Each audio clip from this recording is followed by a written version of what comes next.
അനുകമ്പയോട് ചോദിച്ചു, എന്റെ പ്രിയ ഈശോയെ, അങ്ങ് എവിടെ പോയതാ?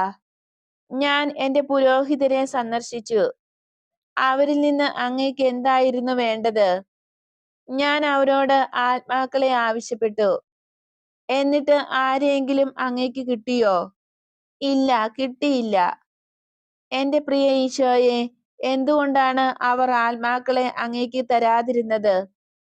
കാരണം ആത്മാക്കളെ നേടുന്നതിനേക്കാൾ ഉപരിയായി സ്വന്തം കാര്യങ്ങളിൽ അവർ മുഴുകിയിരിക്കുകയാണ്. പുരോഹിതർ അവിശ്രാന്തം ആത്മാക്കളുടെ രക്ഷയ്ക്ക് വേണ്ടി പ്രയത്നിക്കണം. അവർ സ്വയം പരിത്യജിച്ചുകൊണ്ട് എല്ലാവിധ സന്തോഷങ്ങളും ഉപേക്ഷിക്കണം. എന്നാൽ അവർ അത് ചെയ്യുന്നില്ല. കുരിശിൽ നിന്ന് പിതാവേ, അവരിൽ ആരും നശിച്ചു പോകാതിരിക്കുന്നതിന് അവരുടെ ആത്മാക്കളെ അങ്ങേക്ക് പരമേൽപ്പിക്കുന്നു എന്ന് ഞാൻ പ്രാർത്ഥിച്ചിട്ട് പോലും അവരെ